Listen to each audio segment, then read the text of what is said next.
Welcome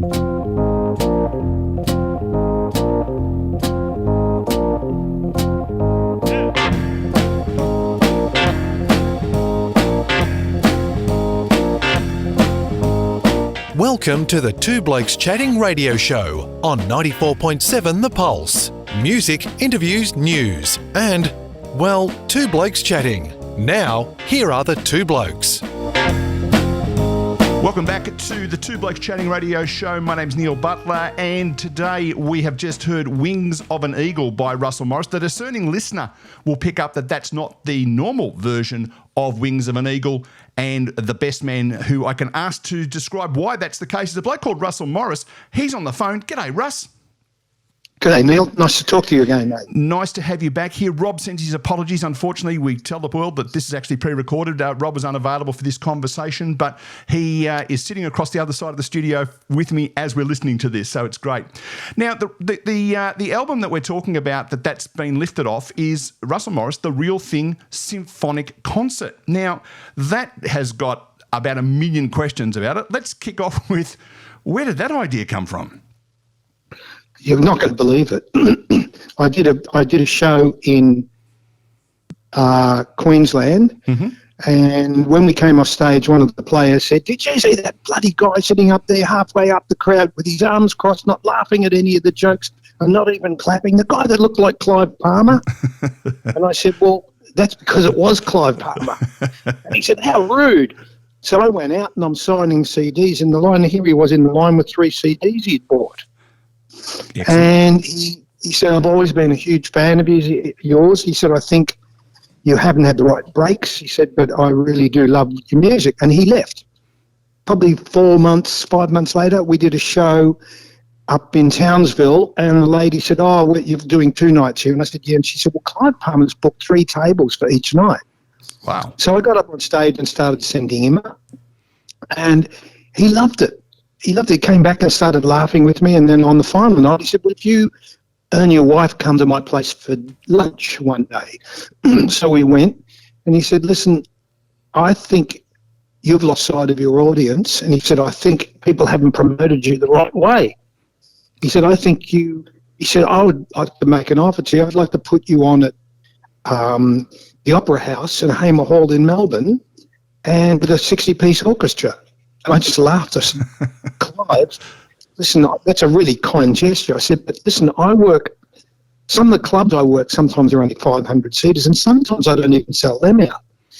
I said, I'm not going to be able to sell the Opera House out or Hamer Hall. It's just not going to happen." And he said, "Listen, you've lost sight of your audience. You don't even know where they are." He said, "I know, I'm convinced." And I said, "No." And I said, "No." 6 months later, he contacted me again and said, "Listen, you can get any arranger you want, blah, blah, blah, blah, blah. I'll foot the bill." And I said, "Listen, Clive, it's going to cost you a lot of money if this goes down the gurgler." And he said, "I've got a lot of money." Okay. So I said, "But it's also going to be humiliating for me, because if only 500 people turn up, we have to give away over 1,500 tickets for free." I said, "It's going to be very humiliating." He said, "You're wrong." He said, "I can tell you now you're wrong." And everyone else around me thought it wouldn't work either. And we said, "Okay, let's go with it." And put it all together. And I was so lucky to get my dear friend David Hirschfelder to do all the arrangements, they're just astonishing arrangements. He's the star of the show for me. I'm just the driver of the car. The car's a Lamborghini or a Ferrari. And it's just a wonderful feeling to play with those arrangements because they're so different. And turns out that Clive was right and I was wrong. Well, he was so right that, in fact, you did a few concerts, and I noticed on your website that at the end of this month and into next month, you're going to do a whole stack more because they all sold out, which is extraordinarily exciting for you, I would have thought. Yeah, it really is. They're all going really well, and love him or loathe him, to give Clive his credit, he'd done those first 2 concerts, then stepped away and said, "Listen, Russell, that's my gift to you for my love of what you've done over the years. You own everything." Wow. He said, "The arrangements and everything." He said, "I don't want anything." Yeah, that's a fairly handy benefactor. It was just really lovely of him. So I had lunch with him the other day and gave him one of my favourite guitars signed and said, listen, like, to a man who's got everything, I said, I can't buy you a bottle of aftershave. No, you're right. You're right. Now, I mean, Rob and I, we were very fortunate to see you, I would have said earlier this year, maybe late last year, at the Piano Bar here in Geelong, and that was packed out, but it's a crowd of 200 people. On stage, I think you had a guitarist, a drummer, you had the keyboard bloke up the back because there wasn't enough room on the stage. This is a big step forward. How on earth do you assemble a group of musicians to do what you have done? It can be very difficult. I remember doing the Prime Minister's dinner once, lunch, and they had an orchestra there, a 50-piece orchestra. And if you listen to the way the real thing goes, it's got a swing to it, like bong, gong, gag, dum, dum, dum, boom, dum, come on, da da da da da da da, syncopated. Yep. What happens is I get there and the band, big orchestra playing, and it goes bum bum dum dum dum dum dum dum dum dum dum dum dum dum dum dum dum dum dum dum dum bum bum dum bum dum dum dum. It was like, God, this is horrible. It just had no feel. So what we had to do, we got a guy called Warwick Cheetle from Adelaide, who was great at sourcing string players, brass players who have actually played a bit of rock and roll, so they understand the nuances, rather than getting the Victorian Symphony Orchestra, who a lot of them have never played it. So that's what really happened. The other great thing was we got an incredible conductor, Peter Morris, who really knows his craft, and he pulled it together beautifully. And Nick Pringati, the band leader, who was also an incredible professional, and the drummer, Jerry Pantazis, the three of them worked as a triumvirate. They just were unbelievable. With one of them missing, it wouldn't have been the same. The three of them tied the whole thing together. So on stage, on the night, how many people have you got assembled? Because you've got an orchestra, you've got a band, you've got some backing singers. How many people were on stage? Oh, I think there'd be about 65 or something. Wow. I think the orchestra's 54 or something, and then there's 11 in the band and that. So it's a big ensemble, and they play like a well-oiled machine. I tell you, I'm so lucky and so grateful to be able to play with musicians that are that good. I know people who will go to the show and have a look at it will be shocked, because when I first heard the first arrangement that David sent me, I was absolutely shocked. I thought, wow, this is going to be something real special. And everyone I know that went to the show, critics and people who even didn't, weren't big fans of mine, came up afterwards and said that was amazing. And it's mainly the arrangements. They're gobsmacking. Well, I think it's a sign of a good song, isn't it? That, there's any number of songs that we could take from the current offerings from the artists that are kicking around on the radio at the moment, and you'd go, try putting a symphonic orchestra behind that, and it just would fail dismally. The songs obviously have to have a structure that enable people to do that, and then, of course, you get someone like David who can work his magic on it. There's some really, really fine arrangements on that album, I've got to tell you.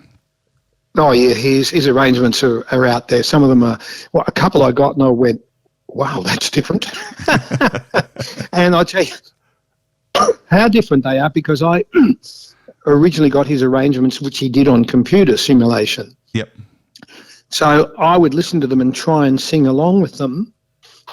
Absolute impossibility, because he does cross rhythms. And even the person who wrote out all the notation, who had to write it out for the band, said she had dreadful problems with his cross rhythms and things. She said she had to keep ringing him up and saying, what did you mean here? What were you doing there? So he has and so I couldn't sing along with just, if the drummer and the band disappeared, I did it after a lot of practice, but I tell you what, initially when they first gave them to me, it was very hard to sing along with them until I had to keep counting 1, 2, 3, 4, and then come in there 1, 2, 3, 4, come in. Yeah, otherwise I'd get lost. And I guess there's one or two of those songs that appear on the album that you've probably sung once or twice over the journey. It would be a completely different muscle memory, I assume. It is, because when I go on stage with my band, if we do something, I come in when I feel like it. Yep. I don't have to come in precisely at the right time. So if I want to leave the intro 6 bars, 8 bars, 10 bars, and just sort of waffle around and look around the crowd and say hello and do all that, I can do all that. But, and that in my mind, that's always been a free-form thing. Whereas with an orchestra, you can't afford to do that. If you don't come in right on time, right at the moment you're supposed to, the boat has left the dock and you can't catch up to it. You've got to try and catch up to it. So it can be a very humiliating sort of experience if you miss your cue. So I had to be very conscious of where I came in on some particular songs. There were some songs that were really crucial because I didn't realise that there were only like 6 bars instead of 4 or instead of 8. And 6 is an unusual number, and there's all different odd structures within the arrangements. Well, we are going to hear another track because we're fortunate enough to have 3 tracks that we're going to hear now. And the one that we're going to hear now is not a song that's necessarily associated with you. Obviously, Wings of an Eagle is, and you know, other songs like that. But this one is a song that was written originally, you know what I mean? It was written by a bloke called Bob Dylan, who went on to win a Nobel Prize for Literature. And we would know the version, probably by Graham Bonnet, would be the obvious version. It's All Over Now, Baby Blue. Tell us why you chose that song. Well, I recorded it way back in 1968. Wow, there you go. I didn't know that. I recorded it. Yeah, and I loved the song. I'd always loved it. And of course, I love Bob Dylan. He's just a freak, unfortunately. He's just so good. And I've been doing it all that time. It's one of those songs, and I like to do it. I did a different version in 68, but I then redid when I heard Graham Bonnet's version, I said, I'm going to do it like his version because I love Graham Bonnet's voice. And I thought, well, at least it shows that I can sing a rock song in amongst all the things, Rachel's coming home, all those sort of stuff. I want to let people know that I can actually rock out. So I choose that song and keep it in there for that reason. I like to really go for it. And it's quite a high song to sing. I love singing it, and it's a awesome song. Well, we're going to hear it from the album, The Real Thing Symphonic Concert by Russell Morris. Here it is now. It's All Over Now, Baby Blue. And there it is. It's All Over Now, Baby Blue by Russell Morris off his new album. Only came out yesterday, The Real Thing Symphonic Concert. I'm talking with Russell. Russell, tell us about the rehearsal process. I mean, one day you must have walked down on stage the first time with 65 people. That would have been a bit mind-blowing for everybody, I would have thought. Yeah, well, going back to Baby Blue, don't confuse the folks. There was no orchestra on that one. That was one of the ones we just did cold with the band. No, there you go. Yeah, so what we do rehearsal-wise, we get with the ground band, as I call them, like 2 keyboard players, 2 guitar players, bass player, drummer, the vocalists, and we rehearse for 3 days in a studio. Mm-hmm. So we know exactly what we're doing. And then what happens on the day of the concert, this makes it very, very tense and very tight. You turn up, the orchestra does their warm-up, you go out and you do a full show. Wow. Yep. And then that night you do the show. So that's the only way you can do it. You can't drag an orchestra into a rehearsal studio, or you can't pay for the concert hall to go and rehearse. It just costs too much money. So the orchestra are so good and the conductor really, Peter Morris was incredible. He knew where all the mines were laid in the ground. And as we would go through a song, he'd say, now, before we start this song, I need the string players to really concentrate on bar 78. Now, can you look at that? This, you will start to listen to the band. Do not listen to the rock band or you will fall into a hole. He said, watch my hands, watch me. Don't listen, watch. And he was superb. Yeah. He just pulled it together, and him and Nick Pringati and Jerry Pantazis, the drummer, were just really, they worked as a really well-oiled machine. They were fantastic. And so then what you do is you do the full orchestra rehearsal, you go back, you have something to eat, you get changed, and then you go out and you do the show. So this album was recorded at Hamer Hall. Was that the first of the concerts? It was the second. So, in fact, this is The first one was in Sydney. Okay, so in fact, this is effectively the third. The version that we are hearing is effectively the third performance by the group together with everyone involved. The rehearsal, the Sydney show, and Melbourne. No, different orchestra. Oh wow! Sydney Orchestra is different to the Melbourne Orchestra, is different to the Adelaide Orchestra, is different to the Perth Orchestra. You cannot possibly fly all those people around the country. So you have to pick up new people in every town. So effectively, this is the second performance as a group. As a group, yes. Yeah, folks, I know I'm sort of fanboying a bit with this album, but it is something to hear. And, some of the great live albums that, you think back over, and even some of the stuff they've done, like with Elvis Presley, by dubbing a Philharmonic Orchestra behind it. This is right up there with there. I've got to say, I have had the album. I've been fortunate enough to have it for 3 or 4 weeks, and I just love it. It's just a great, great album. So you've walked out there, and you're used to being the front man, as it were, and you've got maybe 500 people in front of you or whatever. Suddenly you've got 2,000 people, and you've got almost 500 people behind you. You must have felt, extraordinary in that moment. I was pretty nervous. But I just I had to try and calm myself. And before I went out on stage, I sort of said to my ancestors, my mum, my grandmother, and my father, and I said, I'm not here alone. You're with me tonight. This is something we all do together. You brought me to this point. Mm-hmm. And that sort of calmed me, strangely enough. Okay. And I just felt that my two lots of grandparents, as my parents, my mother, my grandmother, and all that were with me as I walked out. And even people like Jimmy Keys and Daryl Cotton, I felt they were with me. Yeah. And it was a calming moment to go out there and do that. The only time I got nervous was when I knew there was a 6-bar count coming up, and I was hoping I wouldn't miss it. They were the only times. Other times I really enjoyed doing what I was doing. Unfortunately, when you're singing with earplugs in, with the earphones in, I can't get the full power of the orchestra. I get it a little bit, because you can't have the whole thing coming into your head. You'll sing yourself deaf. Yep. But I could tell by the looks on the people's faces what it sounded like. And it was just fabulous, a fantastic feeling, yeah. Yeah. And so the reception to the concerts, obviously, because the album's only been out 24 hours, so you obviously won't have a whole heap of feedback on the album itself. The reception that you've received in regard to the concert event has just been phenomenal from all sorts of people. If you go to the website and you read reviews on the internet and stuff, it's been universally applauded. It's been a quite amazing reception. It has been, and it's really touching and really humbling, and I'm incredibly lucky to have gotten to that point in my life where I can do a concert at this stage. And you'd think, well, I should be probably thinking about not doing anything. Yeah. And it's just a wonderful, and I'm so grateful to all the people that turned up, and grateful to the people that really loved and validated what we were doing. So it was great. Yeah.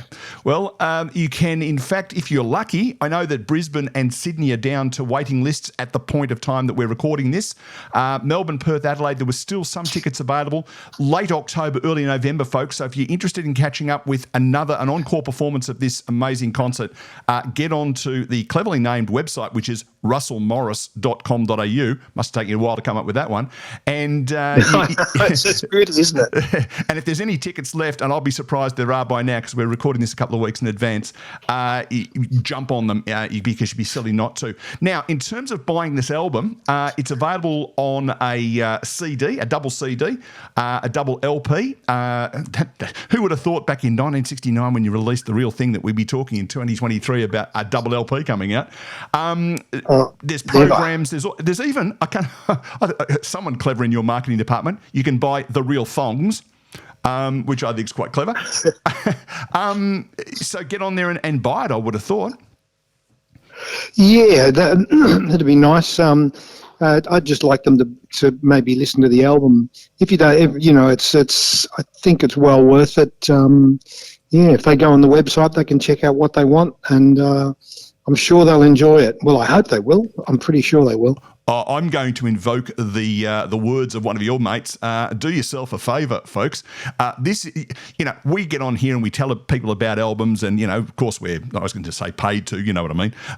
That's our job. But this one, boy oh boy, I've listened to it several times from start to finish, and it's one of those albums too. You don't just go, I'll listen to a couple of tracks like you would on Spotify or whatever. You sit down and you start off with a bit of an overture and Paper Walls, and you go right the way through to the end. It's just amazingly good album. So congratulations on the concerts.